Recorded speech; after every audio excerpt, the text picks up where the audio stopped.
Do you want to get instantly stronger? My name is Jeff Larish, and in this video, I'm going to tell you exactly how to position your body so that you can maximize your strength both in sport and in training.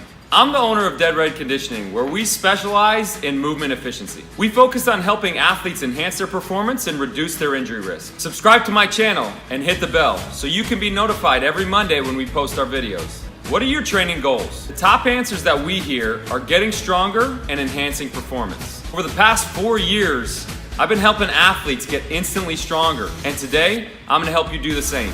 Now I'm gonna ask you if you can clearly define a term that's used a lot in sports: athletic position. What would you say is the key to your athletic positioning?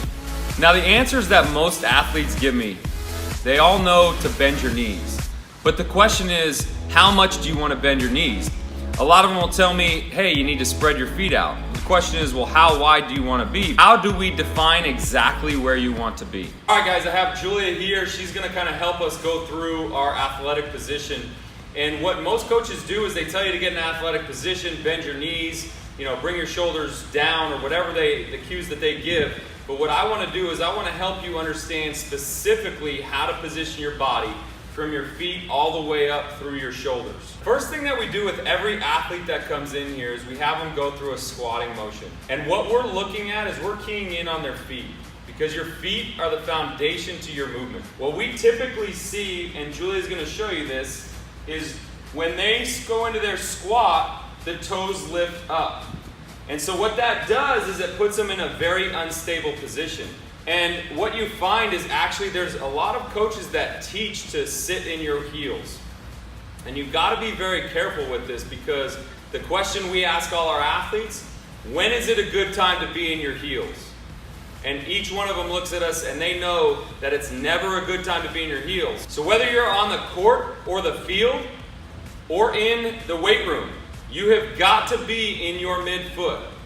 And so the way we teach to hold that in is we talk about a 3-point contact. And that's the heel, the ball of the foot, and the pads of the toes are flat to the ground. And now what you want to do is you really want to grip the ground with your toes. Now you're holding that in as you go through that squatting motion. And so we have them go through that again, and now we're able to come over and push them, and there's no movement. That's called a position of strength. When we get back to talking about an athletic position, we want our feet about shoulder width, maybe a little bit wider depending on how tall you are. Your toes are forward. This is a crucial component. And what you see a lot of athletes do, a lot of athletes tend to turn out. And it makes it even more problematic if you're in the weight room and you're being taught to either turn out or you're putting yourself in that position. So be very careful. Again, no matter whether you're in the weight room or on the field or the court, you've always got to be in your most athletic position. So we have our toes forward, our feet shoulder width, you're gripping the ground. Now as we bend our knees, you're bending your knees so that you're in about a quarter squat. A really important component to this from here is that your knees are in front of the ankles. Your shoulders are over your knees. These are two markers that you really have to watch for.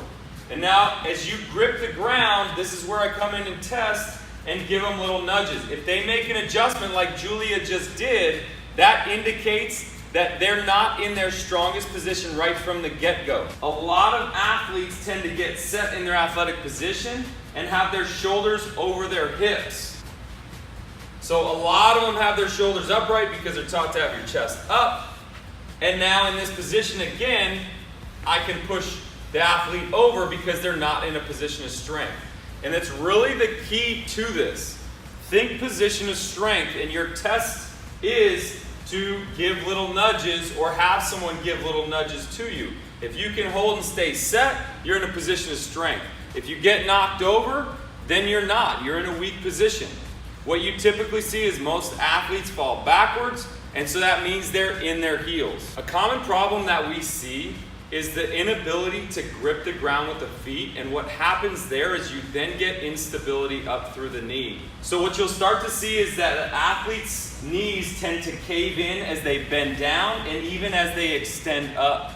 Or you'll have some athletes that will actually push their knees out and then bring them in or keep them out as they stand up. The knee is not meant to go laterally, and you'll have these energy leaks as they go and bend and extend. And if you have these energy leaks going out horizontally at any way, either out or in, then what you're gonna see is you're gonna see reduced power as they start to move. So the question becomes, when you see these inefficiencies, what is the correction?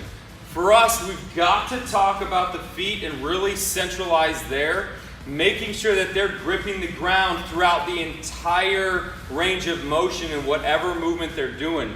So that's what we really kind of harp on, and making sure their big toes are locked into the ground.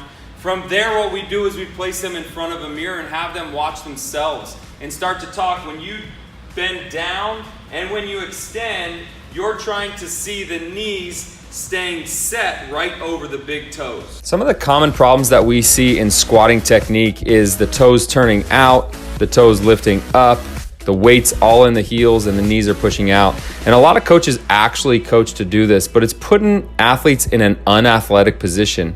And so the instability is causing more stress to the body. You're missing out on power. And now Julie's gonna get her toes forward, grip the ground, and really keep the knees set over the big toes. And you can see the increase in stability here, which will result in more power. And really for athletes, that's enhancing their performance and reducing the injury risk. So it becomes very, very crucial. Now that you have a solid foundation, I can help you improve your coordination. Next Monday, I'm gonna teach you how to do this by breaking down skills into their different phases of movement. If you like this video, give me a thumbs up. And be sure to subscribe and share it with other players, parents, and coaches. The DRC is your resource for physical, mental, and nutritional conditioning.